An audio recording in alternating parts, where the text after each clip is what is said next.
It was a day of fun and treats para sa mga mommies at babies nang ginanap ang pinakamalaking baby affair of the year na kinatagpukan ng mga sari-saring activities at products para sa development ng mga kids. Ang Baby Blast Fun Learning Starts Now ay isang events na naglalayong ipakilala sa bawat magulang ang iba't ibang paraan upang makatulong sa early education ng kanilang mga anak.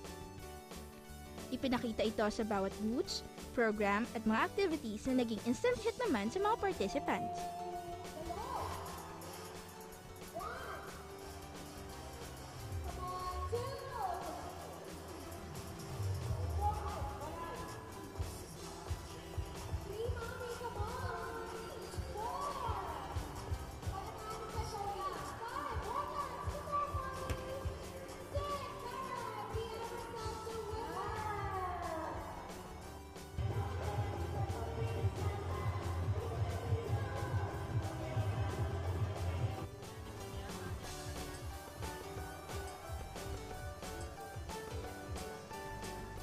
Ang development ng mga babies ay hindi kailangan maging mahal. Maraming paraan para sila ay ating turuan. It's just a matter of creativity and proper knowledge kung tutuusin. Kaya mga mommies, have a blast with your kids and let them discover the joys of learning at a young age.